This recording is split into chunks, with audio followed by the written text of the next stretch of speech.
Welcome to Braindrop by VCOM Solutions. Each episode, we talk to IT leaders and experts, explore recent projects, and learn from their triumphs and challenges. We hope today's episode provides you with a unique window into the world of IT, where creativity meets problem solving and technology drives businesses forward. I'm your host, Jethro Castillo. Now let's drop into today's conversation. Today on Braindrop by VCOM Solutions, I am joined by Brian Maury, the CIO at Munger, Olson, a 200-lawyer firm with a national practice representing clients in a broad range of complex and high-profile matters. Brian is an experienced technology executive with deep knowledge of technology planning, cybersecurity, vendor negotiation, and more, ultimately leading to business value for his organization. Brian, thanks for being on the podcast. Thanks for the invite. Really appreciate it. So before we talk about IT and tech, I'm kind of curious, and I asked this to all my guests, and we kind of talked about this before the podcast started, but what kind of fills your life when you're not doing tech and IT? Well, anyone who's looking behind me probably can see that I'm pretty interested in sports. I like to play a lot of golf. I like to watch a lot of sports, go to a lot of sporting events. That's kind of what I do. I've got 2 young kids and 2 older kids. The older kids are less interested in doing too much these days. We get lunches and food's involved in there, but the younger kids, they like to play, computer games and stuff like Minecraft and all that good stuff. So, between all of that, I get to stay pretty busy. And my wife and I like to watch shows and stuff together and whatnot. So, so that's about the extent of it, but mostly sports, a lot of sports. When your kids started playing video games, was that something you ever picked up, or that was more just the kids thing? I'd like to take credit for it because I still consider myself a gamer. I've got a gaming PC. Nice. I've got all the different machines, all the different types of gaming systems that there are. And so I still play games, regularly, but not as much as I probably used to when I was younger. But so there's probably some part of my children, especially my younger children, maybe my older children, who saw me playing games and thought, yeah, maybe that'll be fun. Yeah, take credit for it. I try to play when I can too, but all right. Well, that's kind of a transition from sports to video games and now into tech, I guess. How did you get started in the world of IT? Video games. So, look, I'm old. Back in kind of like junior high school, personal computers kind of started becoming a bigger thing. Internet did not exist. We had these things called BBSs, where you had to dial into someone else's computer and actually interact specifically with a group of other people who would dial into other people's computers. And I started playing video games. And at some point in time, especially back then for all the old folks out there listening, they had memory managers, QEMM, EMM386, and you had to configure your setup because you had such limited resources back then. For specific games. And so, the first thing you did was you create boot disks and all this other stuff or load files, and people who've seen direct access. So you could get into games, and play them as optimally as possible. So, that obviously teaches you to learn a little bit more about where things go. And back then it was IRQs because you had to assign your video card and your sound card and all your other extra tools to IRQs. Now it's all plug and play. But anyways, you learn a lot. You could learn a lot. And then I had friends who wanted to play video games and not want to learn anything. So I started helping them. By the time I was in high school, I was in a typing class, and the professor, there were other kids in the school who decided they wanted to put viruses on them. And I took the approach of trying to take them off. And that started it. So I became a BBS system operator in high school, and went to college thinking that I was going to go down a different path, and was actually going to go into law and politics.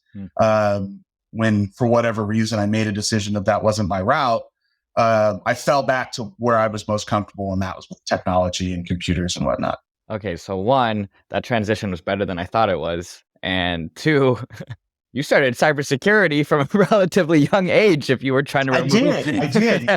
And for most of my career, cybersecurity really wasn't part of it, right? It's been a big part of the last 10 years or so. Yeah. I was a vice president at a private equity group and decided that I wanted to get a master's in information security. One small hurdle. I hadn't finished my undergrad degree yet. Oh. So I decided that, if I want to get a master's in information security, I'm going to need to, kind of finish this whole college thing up and did that and did both. And then, was working at the firm and became in charge of our information security systems as well as the standard IT and CIO practices. But I've been operationally doing security 25 years. Wow. I just didn't call it information security back then. They called it stopping hackers or whatever. I worked at a law firm a while back that was the original one that kind of took down Napster and they was supporting the RIAA. And so, they were a favorite target for a while. And we would get calls from the attorney saying, hey, we just shut down some site in wherever. And we're going to guess that we're going to get some knocks on the door. And it was my job at that point in time as the network manager to make sure they didn't get in. They didn't have kind of an assigned person for information security at that point in time. It was just basic network maintenance.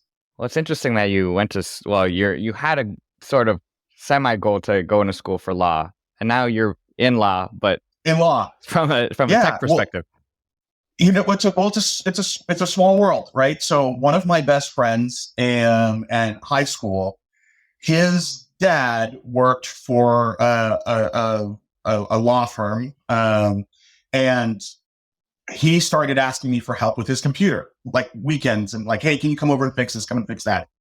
Similar to what I was talking to. And then he referred me to another person at his organization's firm, and I started doing work for them, and it kind of picked up. That's how I was making a little extra cash. A lot of gateway stuff, right? That was back when gateway was big, and the advertisements was, dude, you're getting a Dell kind of crap, and all that kind of stuff. So anyways, I went off to college. Again, I was thinking pre-law, poli-sci, law firms and politics, and still engaged in the activities, debate, and things of that nature that kind of kept me on that path. And then when I came back, because I didn't like the school and kind of the situation I was in at that point in time, the father that I knew said, hey, I might be able to get you a tech job over the summer at my law firm. Great. So it puts me in an environment that I was already wanting to be in with law firms and legal, but also doing something that I kind of fell back to and was very comfortable with and tech, and kind of the rest of it's just history. And just that's how it just kind of all worked out. Working in law firms is hard. Lawyers are difficult clients. They have high expectations. Unlike a lot of organizations, they're very horizontal and have tons of partners, not one CIO, COO, that runs the organization. It's less pyramid and more horizontally structured. And so you do need to have a special personality or approach to be successful in law firm technology. Add to that, you need to be tech savvy, very strong. It's a high level type of organization, a lot of stress, a lot of high expectations, and you have to be able to communicate with attorneys. So you take those things together, it becomes a very unique and special type of tech person, which I was lucky because of my debate in public speaking background and tech background. It formed a great situation for me and has been a lot of fun throughout my career.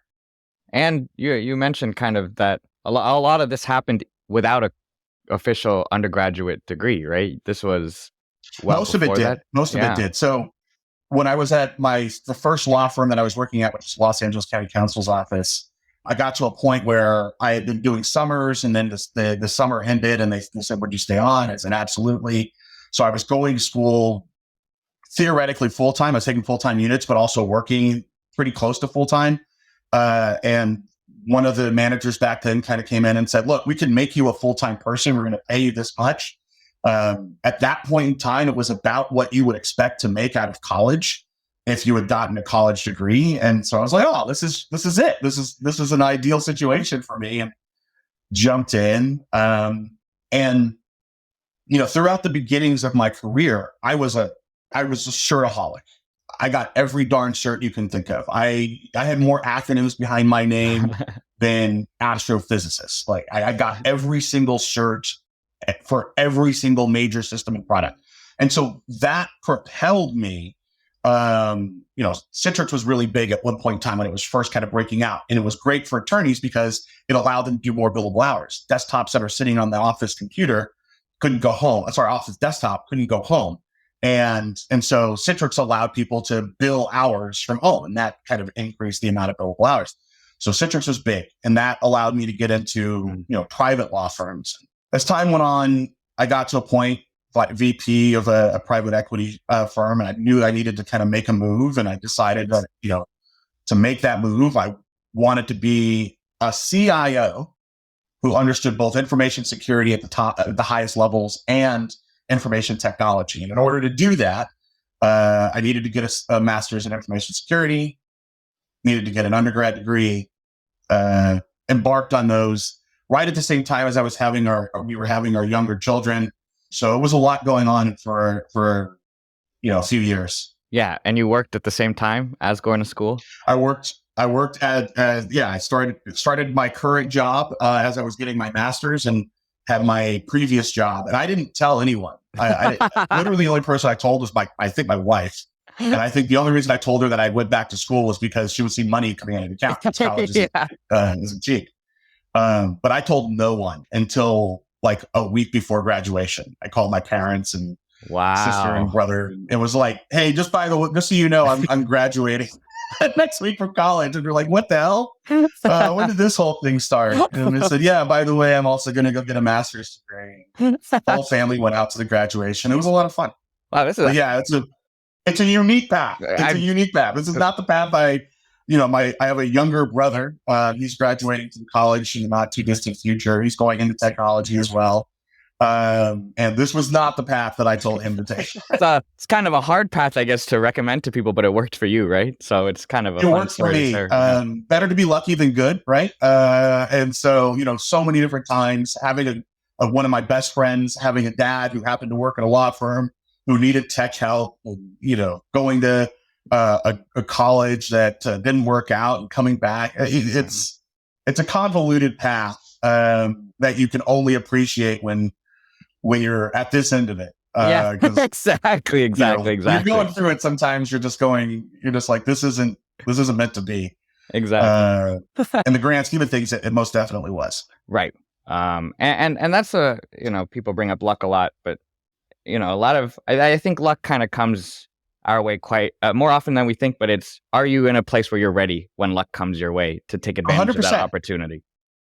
100%. I truly do believe the adage that you create your own luck, right? I was lucky to find that situation, but if it wasn't for the fact that I was actively engaged in national debate, and went to college in a partial debate scholarship, and did all these types of things, but also I was a track guy and was running a lot and doing that kind of thing and making friends there, and then I was a nerd. I was a tech guy. Like I spent my nights and weekends playing video games and programming BBSs and doing all this other stuff. It's that kind of a weird grouping that made it so that when someone gave you a call and said, "Do you want to work at a law firm, and do tech?" Yeah, I could do that. And I probably wouldn't have been as successful as I've been lucky enough to be if it wasn't for that kind of weird grouping at the beginning. Right. No, and I think that's you said you can't recommend your path, but I think what you can recommend, or at least from what I hear, is keep your interests, lean into your interests, right? Yeah. I think about this all the time because we live in a world where kids are taught to be specialists. Sports, from birth, they're people and parents are putting baseball bats in their kid. All right, you're going to be a baseball player. You're going to be a football player. You're going to be whatever it is. You're going to be a doctor, a lawyer, and they start off and everything is to that end. That wasn't my experience growing up, and I'm lucky because I had a lot of varied interests. I played t-ball. I played all different types of sports. I ran a lot of track. I was doing debate tournaments at a national level and all these other things. And if it wasn't for that varied interest, a variety of interests, and so my kids, I don't kind of put that on them, right? It's just see where they go. Hey, my youngest son is very science inclined. It's like, great. How can I help you with that? The eclipse is going to happen, probably while we're talking. Yeah, probably. And, that was a big thing. We got special binoculars and the whole nine, right? And my daughter got into being a gymnast. I know nothing about gymnastics, right? But we got the toys and stuff to let her, hopefully take that interest as far as it goes. Or tennis. She likes to play tennis. We've got her tennis, Yeah. Whatever you can do to give them all the options. One of them will work itself through.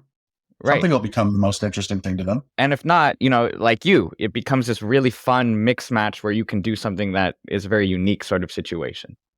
Yeah. If you ask me high school, when people are trying to figure out their careers and all that kind of stuff, where I was going to go and what I would be able to do and how it would work out, I didn't know enough to tell you that I wouldn't do any of these things, right? Like I didn't know that these things exist. And it's been awesome. I've met some amazing people. I've had some amazing mentors throughout my career. And when I was younger, I didn't even know what private equity was. Like, what the heck is private equity? I thought it was banking. It's not. Lawyers, I understood, were what they did, but it was a gateway for me for politics because I had a family that was kind of interested in politics. And so I thought, well, gosh, okay, I'm going to become a lawyer. None of them were lawyers. I might become a lawyer and then go on to politics. Whoops. I think law firms are the second most difficult environment to be successful in. It's very, very difficult to be successful in technology, legal technology, so on and so forth. Number one is private equity. Private equity is cutthroat. There is no such thing as second place. They don't give you the set of steak knives. They walk you to the door. But the rewards are obviously amazing because you can see all these people who do these types of things, private equity, hedge fund, so on and so forth. They're doing such amazing things. But it is incredibly difficult to be successful because the expectations are always 150%. Downtime is 5-10x what it is at a law firm, top law firm. And that's for, smaller organizations, even like a private equity shop. Well, let's talk about it then. Your IT team and environment specifically. I kind of introduced it a little bit, but obviously you can explain your team and your company much better than I can. So tell us about your team and environment, how long you've been there, how many team members you have, et cetera, et cetera. Yeah, so I've been at Munger Tools and Olson for a little over 7 years. I came in as associate director/director, was elevated into the role of CIO about 5 years ago. And my team, first of all, I have the best team in tech. I'll say that right off the bat. So I have about 70 people in total. I've got managers across all the different spectrum. I handle conflicts and records and information security and governance and traditional IT and AD and training. I also handle litigation support or a portion of it. And I've got an amazing team. So the way that my philosophy on how to build a tech team is all about people. If you find the right people with the right mentality, whether they're at that skill level yet, but they're the right people, that's how you win. That you want to have in the room. So I had a mentor, and when I was working in private equity, and he said, his goal was always to find people that he wanted in the room when he had to make important and big decisions. And And that's what I look for, right? I look for people that I can sit there and have lunch with and talk about whatever, but also the most complex tech issues. And it always works out the right way because we're all personally invested in each other. We're all trying to figure out how to help each other succeed, how to help the firm and the organization succeed. And it's about people. I had another mentor years and years ago. And he used to say, if you're the smartest person in the room, you mess up. So you have to find people, not people who excel at everything all the time, but people who have, complementary skill sets that are willing to work together, that are willing to be part of a team. I always refer to my team as team, not my organization, not my org chart, none of that stuff. We are a team. We do this together, and we do a really great job as a result of our personal investment in each other. Yeah, you mentioned that tech law is really hard, just in general, just the knowledge you need to have. And so I'm curious, and what does your day-to-day kind of look like? And what do you have to manage and keep track of to make sure everything is, that your people are happy? Yeah, I'm in a lot of meetings, and my role is to be a variety of things to different people. So for a lot of my managers, I'm a sounding board for their team's ideas and what they're trying to do and get accomplished. And we work on those strategies and those roadmaps together. I'm also there to manage up their ideas. So they give me their ideas, and I'm supposed to communicate to the partners of the law firm, the COO, the CFO, the CIO, so on and so forth. The entire organization as necessary. So I've got to be able to translate tech talk into stuff that is comprehensible by other non-tech people. And then I've got to also take their ideas, high-level ideas about what they want to do with the organization, the strategic plan that they present about growth and where they want to be and what they want to do, and then say, okay, look, now we've got to turn this into a technology strategy. How do we do that? And that's how I work that way. For my more technical groups, I came up as a tech person. I did networking, I did all that stuff. So I'm a sounding board for ideas. I push back and ask questions, not because I don't respect and think that they aren't brilliant in their own right. It's because it's my job to put it through their paces so that we can measure 5 times and cut once. And so, do all of that. For my litigation support group, it's more administrative. I understand the inner workings of the law firm pretty well now. I've been doing this for a while. And so when it comes to a lot of it, it's to stay out of their way, enable them when I can, and figure out how I can best support what needs to get done for both the attorneys and for my team. But governance, information security, same kind of thing, right? Sounding board for some, tech conversations for other. But I've got to be a jack of all trade, master of none. That's kind of the role. Right. Does anything in tech law kind of keep you up at night or kind of give you pause or worry? Anyone who tells you that they don't worry about the day that they're going to be breached or have that happen to them is it has to be lying or oblivious. So, I don't know that I stay up at night because I have the comfort of a great team working with me. But if I worry about something, it's a breach, right? I think that we have a great information security setup and protection in place, but even the best can get taken with enough interest and enough goals for the wrong people, and so I worry about that. I worry about doing new things. Like, let's take Gen AI for a second. If you do that the wrong way and you start it off the wrong way, the ripple effects or the waves of problems that it can create for years and years to come will be extremely impactful. So, even though it's still in its infancy, right? We're 18 months into this whole Gen AI experiment. Even though we're there, I think that making sure that we take every step cautiously, thinking about it thoroughly is extremely important.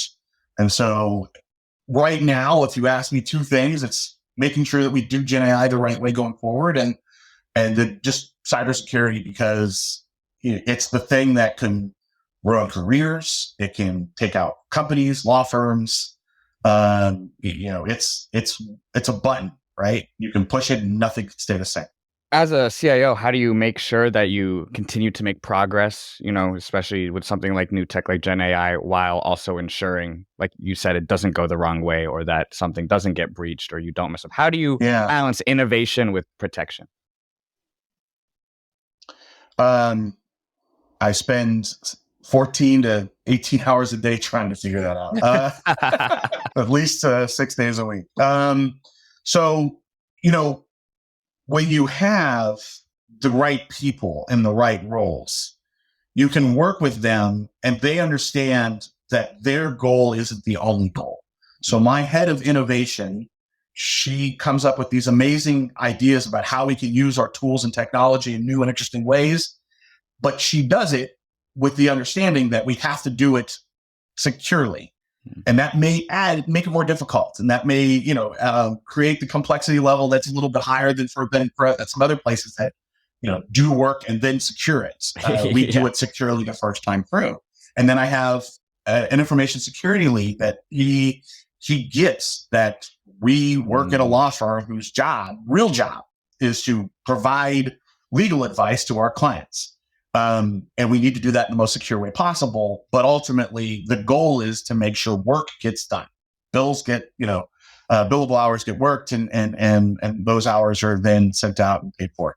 So it's a matter of having people who understand that the environment that they're working in has mixed responsibilities, mixed goals, mixed needs.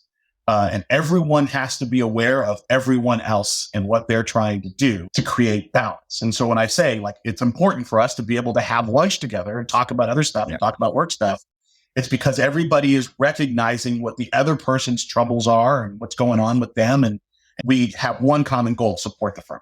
Yeah. So with kind of all these different goals coming together to discuss what everyone's goals are to really achieve that main goal, and because you're invested in each other and because you're invested in the goal of the organization, the head of innovation is able to understand, okay, I want to innovate, but I also have to balance that with my coworker, my colleague, my friend's desire to have high cybersecurity. And so by all of us talking together, we find the optimal solution for all of our needs, ultimately to help the firm, right? And here's a secret that a lot of people forget when it comes to information security. Most information security teams don't handle operational information security. That's your operations group, right? They set the standards. They lay out what needs to be done, but it's your traditional IT folks and your traditional IT ops folks who actually have to implement it. And so, there's all different parts. I won't call it a triangle because I think there's probably more sides to it than that. But each side, information security, operations, and innovation, using the triangle analogy, they all stand together with equal importance on all three sides to accomplish the goal. And if people don't recognize that, and people are like, well, the most important thing is that the switches are running and online, or Microsoft or Exchange is up or whatever. And the information security people are going, it's only important that it's secure. And the information people is like, no, we just need new stuff. That's a train destined for a wall. Yeah. So your job, and I guess your team's job, is to balance all three. Well, however many sides there are, as well as you can. However it is, we got to keep it balanced. My job in that portion of it is hiring the right people, super talented, super smart people who get it. And it's not easy to do. If there's a trick that I've figured out, it's how to hire the right people to put a team together that can get things accomplished. Yeah, for sure. Well, I'm curious, what's a recent, or it doesn't have to be that recent, an IT project that you took on, or an IT project that you're kind of most proud of, and why'd you take it on, and what were the goals? Well, I won't say most proud of, because I'm so proud of so many projects that my team and I have accomplished over, decades of career. But the one that's kind of been going on most recently that's kind of interesting is about 5.5 years ago, the CIO of Munger, Olson, and I were talking about how we needed to bring our data together and kind of centralize it. There's so many silos, and there were so many systems, SMEs and different groups across the spectrum. And it wasn't all owned by one. And so we started this kind of campaign to bring in a systems admin whose main job was to make sure everything worked together. But in the back of when we were talking outside of the campaign, we were like, this person's going to be the head of innovation at the firm, data, and bringing these systems to that point. So I eventually hired someone to take on that role who started off as a kind of a systems administrator of sorts. And she's now the head of our innovation systems and data group. And one of the first things she said is, we can do all these things you're talking about. We can bring all this, we can bring it together. We're going to use Salesforce to do it. And I said, okay, Salesforce is a 4-letter word at a law firm. And so we're not going to use Salesforce to do it. What else can we do? And I said, what has Microsoft got? And we're like, there's this thing called Dynamics, and there's this thing called Power Apps. And we really didn't understand where one ended and one began. But we got it all figured out. We embarked on a very large project about 4.5 years ago now, to start using Microsoft Dynamics to bring all of our systems data. And we created a data lake and have brought all the information together. And that project started with 3 phases to bring all of our CRM, our ITSM, all of our different systems, and then just, our marketing data and our legal support data, and bring it all into one place with one set of systems. And they've done an amazing job of developing it. And we're now thought of, when it comes to Dynamics and developing Power Apps, as one of the front runners. So much so that not long ago, my head of innovation systems and design received an award for her leadership in the project, which ultimately was Microsoft Dynamics and building these systems and dashboards. And so now, we get a questionnaire or a survey or something like that, and we've got dashboards for that with all the information. Wow. It's pulling the data in from all the different departments. We've gotten rid of silos, most of the silos in the firm. We're getting the data from all the different places. People have a request, we can pull it all together. And now a bunch of firms in the last 2 years have been like, this is super important. And we started that effort 5.5 years ago, I think. Wow. And hired one person. And now there's law firms that have 50, 60 people just doing innovation systems and data and design and all that kind of stuff. I've got a 70-person group with a 6 or 7 person ISD group. And I think we're doing as much as they are, better than most. And we have a vision that we've been able to execute consistently for several years. So, obviously great team, but you got a really good hire there. Okay, absolutely. Like I said, that's my trick. Yeah. That's my trick is finding the right people to work with long term. My information security and governance lead, I didn't have the pleasure of hiring. He was here, but recognizing his excellence and becoming friends with him pretty immediately was a big deal.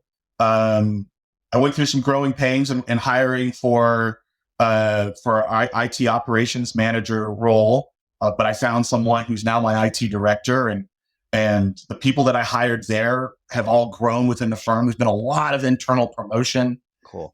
Working with my folks, innovation systems and data head.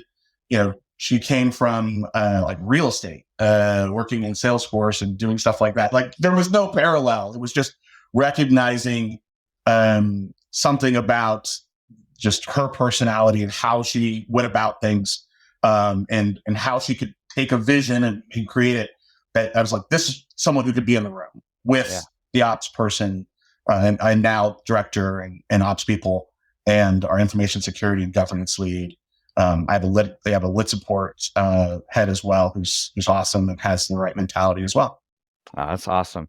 This project that you kind of started 5.5 years ago, I can't imagine it was smooth sailing all the way through. What were some kind of, well, maybe it was, and you just did it, but what were some challenges and some hiccups that you kind of learned from throughout this journey? Well, it started with, again, the CIO and I having numerous conversations over like coffee or tea or whatever, and saying like, we got to get things a little more centralized, our data, our information, our understanding of where to go. And when we first shared that to our then new COO, he was skeptical. He's like, well, why is this a thing? Like, I don't see this at other law firms. And I said, well, this is where it's going to go. I promise you, this is going to go this way. So the first hurdle was getting him to buy in. And I don't think he bought in because he bought in on the idea. I think he bought in because he bought in the idea of our CAO and myself being adamant about it and having some, at least hopefully, trust in us. Like, all right, it doesn't cost me too much. It's one head count at that point in time to let them go and run this to ground. And we were adamant. And so he let us do it. So the first hurdle was getting initial buy-in on this crazy concept of centralization of data, which is now everywhere and everything for everyone. Right. But 5.5 years ago, it was a foreign concept. This is pre-pandemic, this is pre-remote work, right? This is all back when people were still in offices and all that other good stuff. The next part was figuring out the product, going out there and learning about what Salesforce did and what other systems could do it, like, Microsoft Dynamics. And then trying to figure out how to use those tools to take the vision and make it a real thing. So after all that, we then had to go and sell it to the rest of the directors and managers and all this other stuff, people who owned the SME. They were the silo, right? They had the SME in their group. They had management of their systems in their group. And we had to go to them and say, not only do we want the SMEs to eventually, not immediately, but come into the fold of the IT realm, but we also, want to take control of your data and manage your systems for you, and promise that we would keep the service level the same and do all of that work. And it was tough. A lot of people were like, whoa, this works for me. I have ownership over this. I'm not letting that go. So it was definitely learning because, sometimes when you're passionate about what you want to see happen and it's the right thing, you go into a conversation with that passion, and people who are less passionate about what you're talking about will look at you like you're nuts. They're like, whoa, this is too much energy for me. So the learn there was, sometimes it's a crawl, walk, run philosophy, which we all know, but you have to employ it even without systems integration, just having conversations with people, put it in the room, right? It's inception.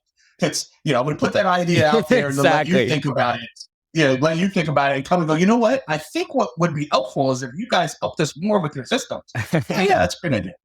I love that. That was hard. And I learned a lot about working with my colleagues, what works, what doesn't, how to work with certain personalities and people and all that kind of stuff.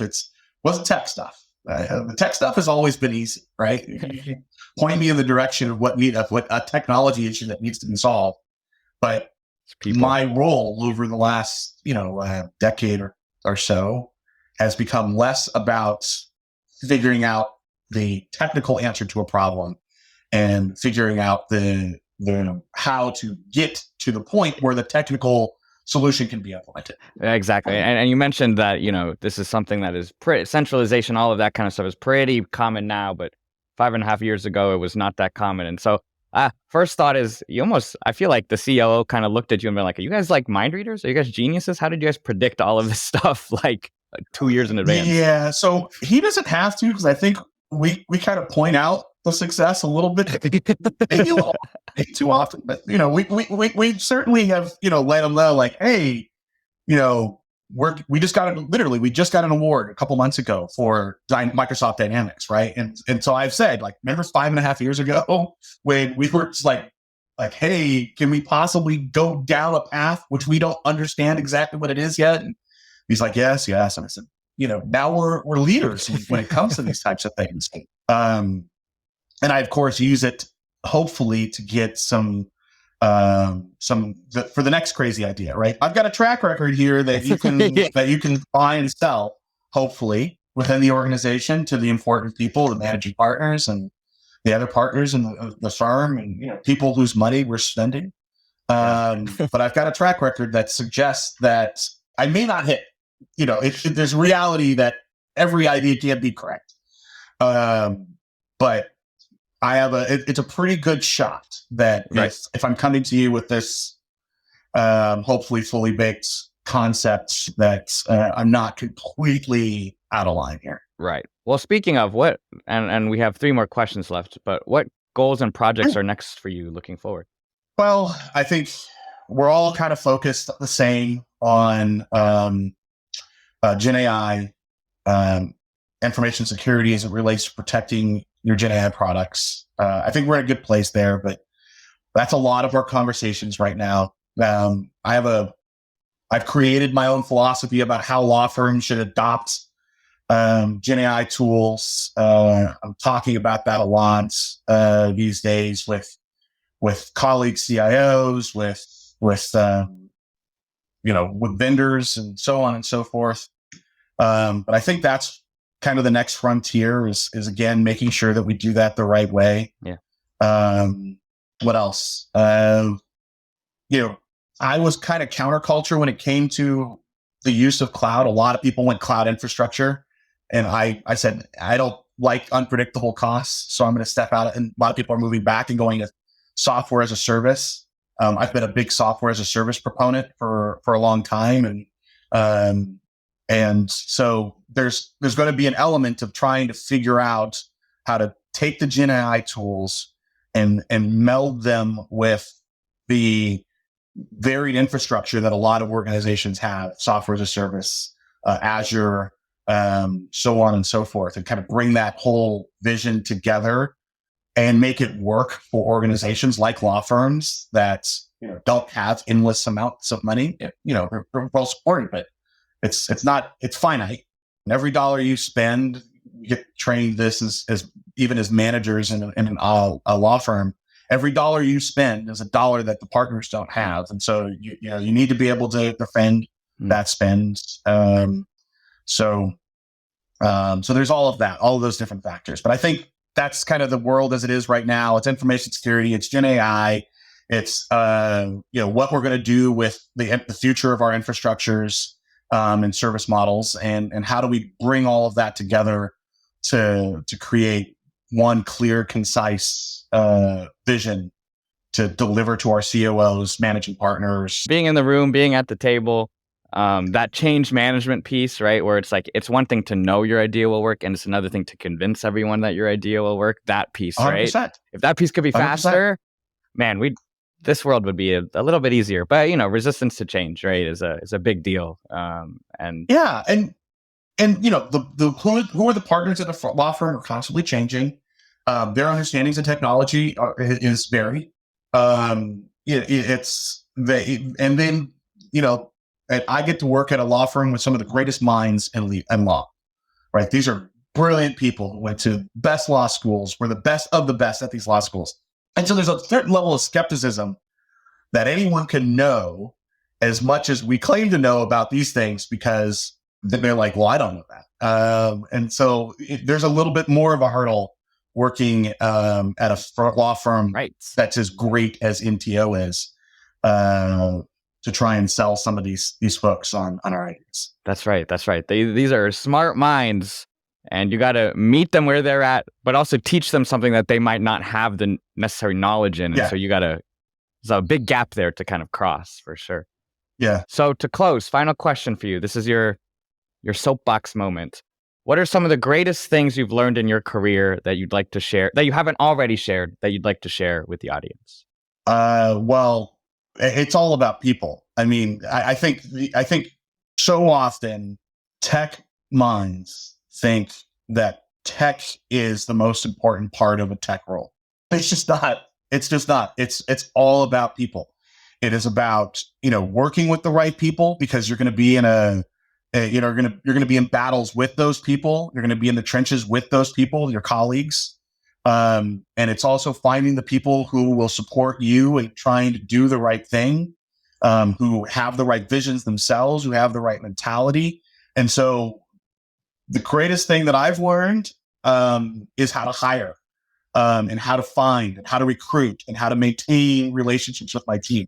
Now, you may get off the call here and go call some of them and be like, that guy's full of crap. I don't think so, right? I feel like I'm coming from a genuine point here, but I got, when I first went to college, I was a poli-sci pre-law major. That didn't work out. I changed it to computer science. I did not want to be a programmer, which is what computer science really is. And so I changed it to business administration, MIS. My actual undergraduate degree is business administration with an emphasis in human capital management, which is recruiting, finding the right people to be part of your team.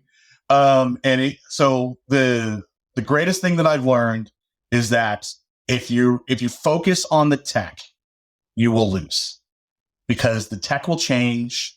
All the parameters around what you're trying to do with partnerships change. The organizations you work for change. We go from different place to different place with different visions. The trick is learning how to find, work with, and appreciate the right people. I love that. I think that's an awesome place to end this podcast. Brian, I just wanted to say thank you so much for your time. This was a very unique episode, I would say, in terms of how you got into the place, but also talking to someone within law and kind of emphasizing the difficulty of that. But also the similarities across with other industries, right? We're all talking about Gen AI. We're all talking about centralizing data. We're all talking about cybersecurity. But having that unique spin from you, and also kind of emphasizing just the beauty of it, because I think you are a very smart individual, and yet you always deflect and say it's the people I work with. That's the most important part. And I think that goes a long way. Yeah, I really appreciate it. But no, I definitely, I got a great team. It helps out a lot. Yeah. Well, again, thank you for your time and take care. And I wish you all the best. Thank you so much. VCOM Solutions is here to help make your IT projects and day-to-day operations as easy and efficient as possible. If you'd like to see how VCOM can help your organization save time and money, request a demo at vcomsolutions.com/demo. Do you work in IT? Be a guest on Braindrop. Go to vcomsolutions.com/Braindrop guest to sign up. Thanks again for dropping in. Don't forget to subscribe, and you can find us on social media at VCOM Solutions. Until next time.